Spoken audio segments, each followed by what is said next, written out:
Okay, let's cut that introduction short because I'm getting ready to get started here. Good morning, everyone. Welcome back to Coffee and Headlines. This is our daily get together. Live here on Facebook every day of the week, 7 days a week, 10:30 in the morning, where we examine questions, headlines, topics, ideas, comments, and suggestions that help us have a better life here in Puerto Vallarta as a community of English-speaking locals.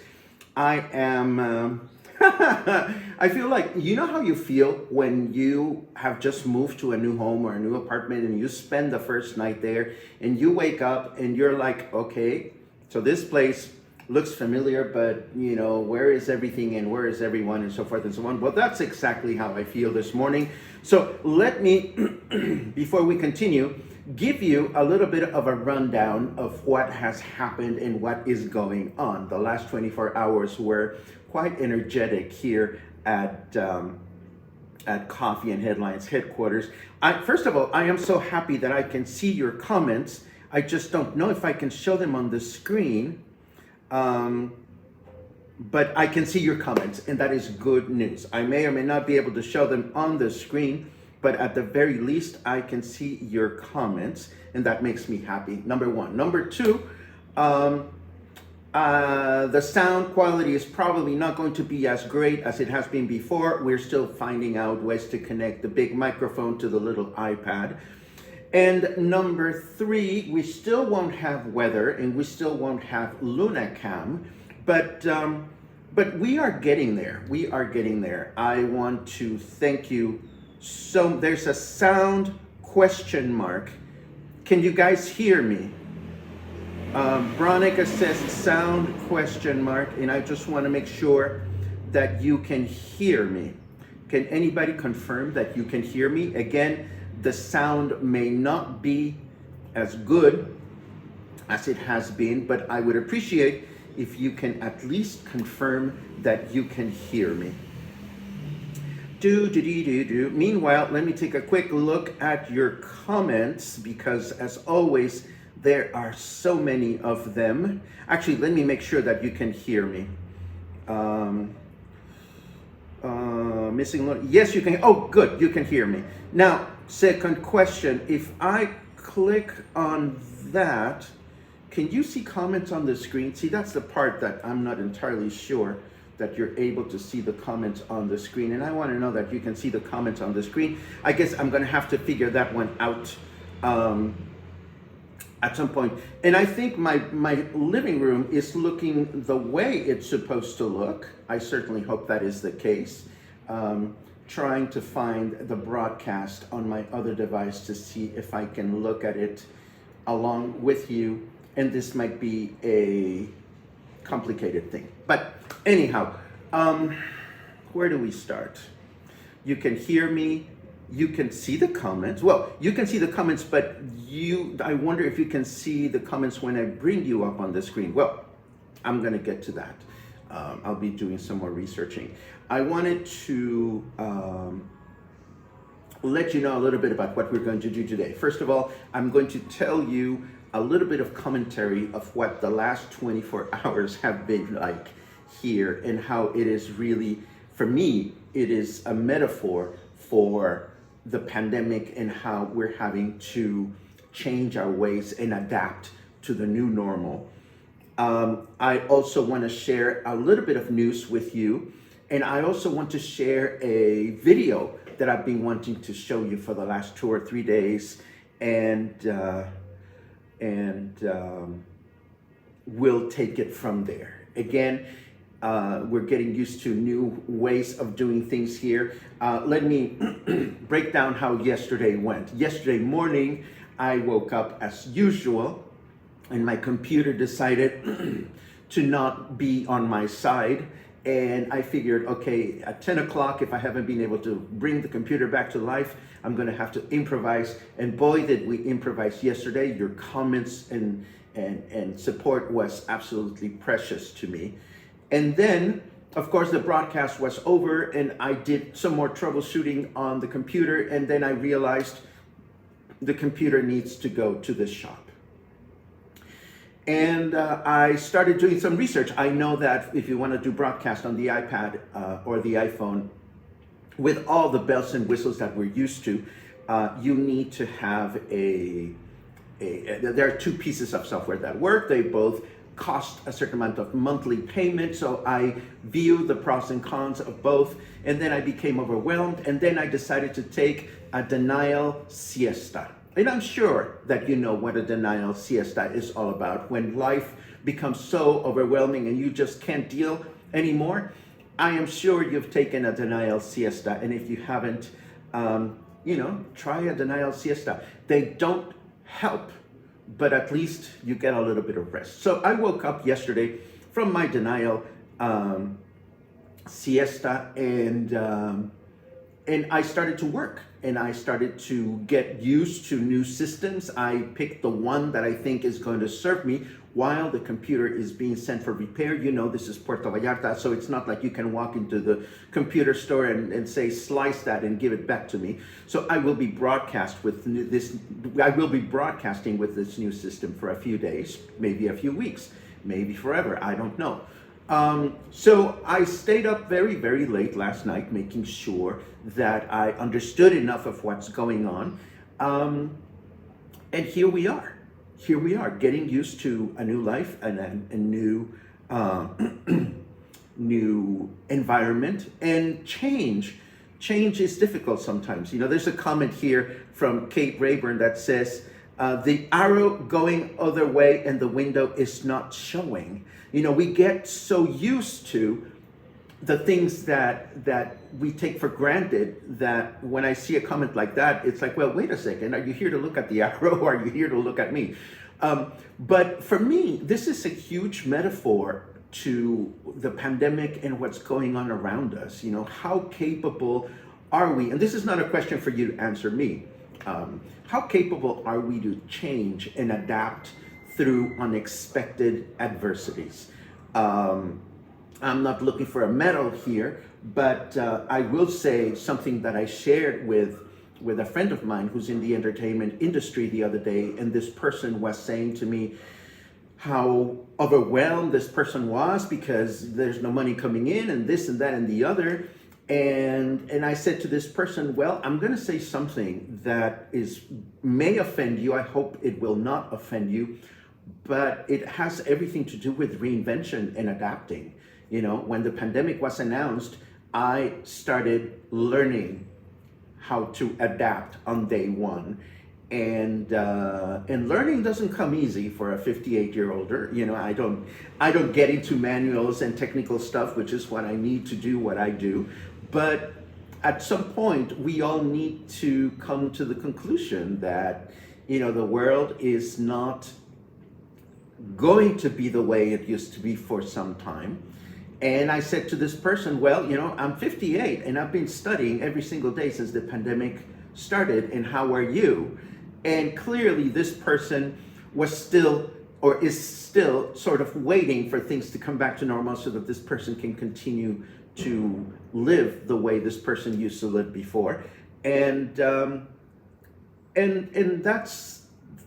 a question that we need to ask ourselves every single day. You know, are we really making our best effort to move forward through these times, or are we not? And change is frightening. You know, I mean, here I am talking to you and I'm figuring out where the buttons are, so what do I need to do to read you and so forth and so on. But, you know, if this little round pudgy thing can do it, so can you.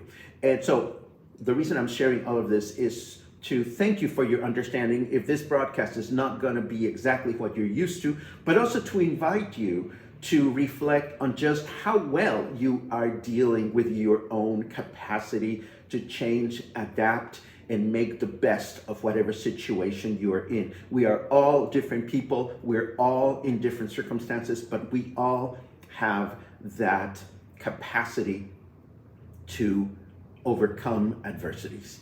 And my wish for you is that you find your path to that capacity.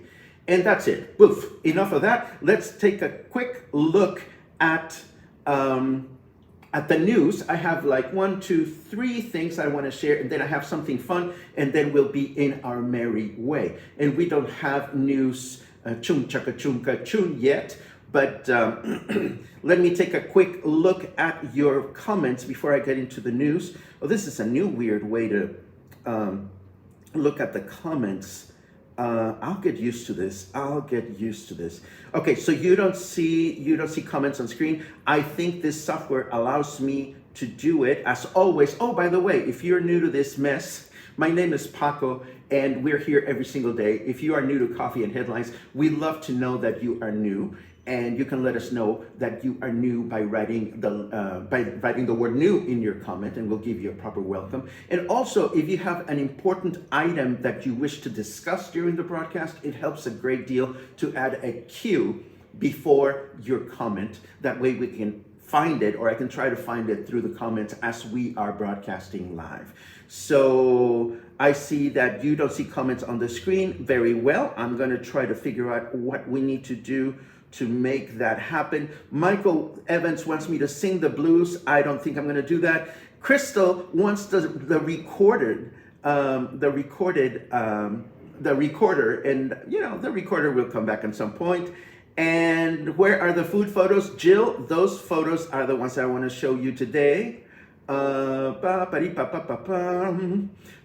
Tony takes denial siestas twice a day. I love it. Denial siestas are absolutely fabulous.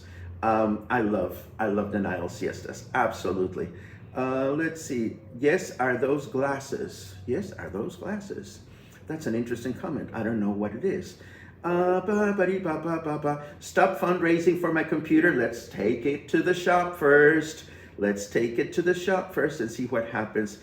Have you ever read the book Who Moved My Cheese? Asked Deborah Lee Simpson. That is a great book. And if you guys don't know about this book, Who Moved My Cheese, it is a perfect book for these times. Absolutely. My name is on the screen. Yes, I put it there. And I can do that. I can do things like, woo. I can recommend that you follow me here. Woo! See, this is not so bad. We're going to have some fun with this new system. Let me see. Ray is struggling with change. Yesterday was my, what? My last day to grocery shop legally. I'll go to El Coyul for help. Now, Ray, there are a lot of wonderful shops out there that I am sure you're going to be able to do some shopping. So I have some news that I want to share with you, and if you could only see the mess on this desk, it's not even funny. I won't be able to show you the news on the screen, but I can tell you that our city hall is, our mayor, Arturo Dávalos Peña, met with local representatives from event rooms and bars and waiters and nightlife and so forth and so on, which are saying to the mayor, please reconsider, please let us open. We are a tourist destination, we have to work. And of course, the mayor is going to, the expectation of these people is that the mayor will go to the health committee that works with Governor Alfaro to recommend that Puerto Vallarta, because we are a tourism destination, that we are allowed certain privileges that other parts of the state are not. Of course, you and I, because we've been reading about these things, and we try to be as informed as we can, we do know that COVID-19 doesn't give a shit whether it is spreading in a tourism destination or not. It is going to spread anyway. So how successful is our mayor going to be when he goes to the Mesa de Trabajo and he goes into the meeting in Guadalajara and he says to the governor, well, we're a tourism destination, please give us a break. I hope he's not very successful, honestly, because, and I'm going to throw in my 2 cents, I think largely The reason why we're not beating the darn virus in our city is because the mayor is turning a blind eye and allowing for these businesses to have creative liberties in the way in which they are trying to operate during these times. I know it's a hard thing to say. I am not a waiter. I am not a bartender. I am not a singer. I am not trying to put on a show at Encanto or any other place. But I busted my ass yesterday, this 58-year-older, trying to learn something totally new so that I can continue to make a living. So if I can do it, some people will be able to do so. Or at least that's my cynical view to that news item. I also want to let you know that things are not looking so good in the state of Nayarit. Apparently, the state of Nayarit is not seeing any drop in the number of cases. So they were supposed to have some restrictions that were supposed to end on Friday, February 5th, and that was yesterday, but they are going to be extended until the 18th of February. That's what the state authorities indicated. And this is what's going to happen. And these are measures that I think are only, actually, it's a little vague, but it says from Monday through Friday, all activities that are not essential should close at 8 p.m. Home delivery will be allowed until 11. Then Saturdays and Sundays, all non-essential businesses have to close. And there's going to be home delivery allowed until 11 o'clock in the evening. Businesses that sell food in San Blas and the Santa Maria del Oro Lagoon are only able to open at 30% of their capacity.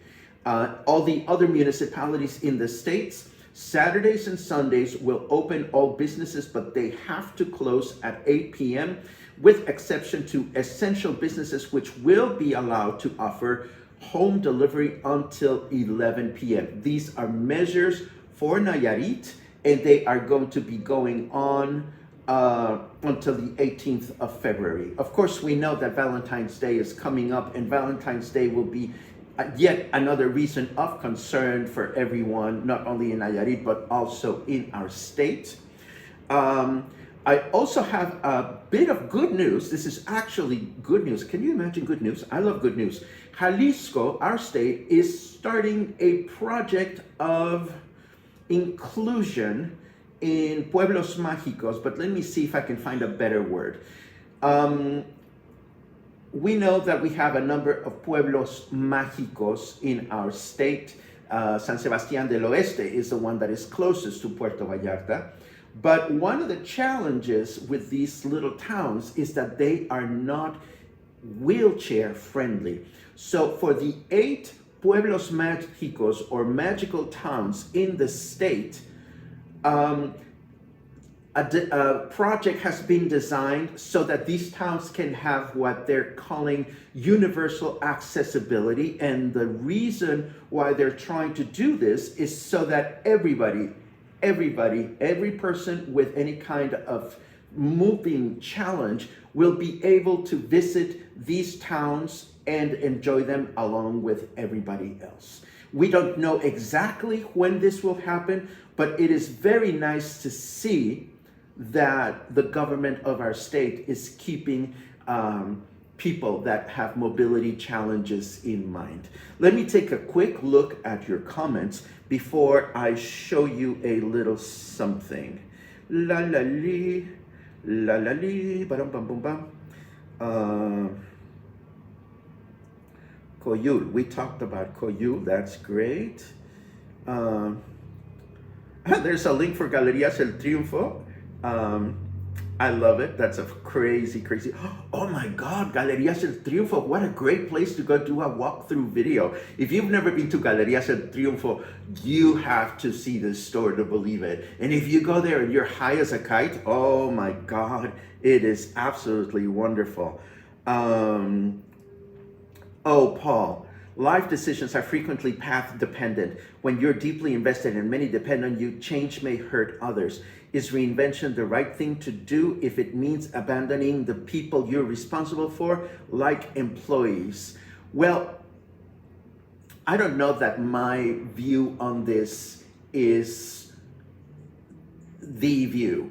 But when this person in the entertainment business here in town was conversing with me, the person finally said to me, "What would you do if you were in my shoes?" And I know that certain people depend on this person, and this person's livelihood is also at stake. And what I said to this person was, for me personally, one of the worst things that I can feel is that sense of stress that takes over my body when I wake up in the middle of the night and I cannot go back to sleep. So what would I do if I were you? I would do whatever it takes to be able to sleep well at night. And I'm not saying go out and shop for a ton of Xanax either. I'm saying, we've said this all along, we have to be at peace with ourselves first and foremost before we can help other people. And I don't think it's easy to do that, but so in those decisions are hard. I totally empathize with what Paul just said, absolutely. Did Paco get a head shave? A couple of days ago, yes. Let's see. I hope they get more strict in PV because they haven't respected the rules, says Angelica. Oh my goodness, don't we know that? Don't we know that? We really hope this is going to happen. Let's see. Bum, bum, bum, bum, bum. Okay, I'm caught up with you. So before I share the last headline that I want to share with you, I want to tell you that, needless to say, I'm a photographer. You probably know that, and I always love when I get hired to do food photography because I love to eat, and then being able to work with food as you photograph it is something that I absolutely enjoy. Am I the best food photographer in the destination? Probably not, but I'd like to think that I do okay. So the other day, my dear friend Cesar Barajas, who opened his brand new seafood restaurant, Cayo Blanco, here in Versalles, and that's the last restaurant that we've added to our map, Versalles for Foodies. He asked me to come over and photograph his dishes so that he can promote them on his website. And I had a great time spending about 3 hours photographing dish after dish after dish of delicious tostadas and ceviches and all kinds of seafood concoctions that you would probably love if you wanted to try them. And I put together a little video for him, and I would also like to share it with you if you want to see what his food is all about. So let us, and I hope this goes well, new system, here goes the video.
And that was it. And again, I had a lot of fun photographing the food. And of course, needless to say, after we were done, we had a chance to sit down and enjoy some of this wonderful food. Again, this is going to sound like a shameless plug, and it probably is. What can I say? I always like it when my friends are successful. And Cesar's restaurant is on Calle Francia, one block in from Francisco Medina Asensio, and you can find it in our map, Versalles for Foodies, which I haven't even had a chance to make available to everyone, but I will make sure that in the show notes, I'll give you the link. You don't need to be a supporting member of Coffee and Headlines anymore to be able to enjoy this. We've opened up the map, Versalles for Foodies, to the general public in a way to help local businesses thrive during these challenging times. Thank you very much for your comments. Julie Levine is asking, where can we find the Versailles foodie list? Again, I'll make it available. I'll make the link available after the broadcast on the show notes. And thank you very much for all your comments about the food. Thank you, thank you, thank you. Oh, Paul, that's very kind. I wish I could show you these comments. Maybe you still have some kinks to figure out on this software. Anyhow, the last thing that I want to talk to you about is, of course, show notes. Yesterday, I was so invested in trying to figure out how to do this gracefully today that I didn't even publish show notes for yesterday. So I will do my best to publish show notes for yesterday today, along with the show notes for this broadcast. And the last thing that I wanted to tell you about is an Estonian composer that you may or may not know. And his name is Arvo Pärt, or Arvo Pärt. I'm not entirely sure on the pronunciation of the last name because it has two little dots on top of the A. But I'm going to leave you with a link that shows one of his most beautiful music compositions, and it is called Spiegel im Spiegel. And I would love it if you give it a listen, because I want to talk to you more about this amazing composer in the following days, because I want to tell you about his visit to Mexico and how, as part of that visit, he made an extraordinary composition in honor of the Virgin of Guadalupe.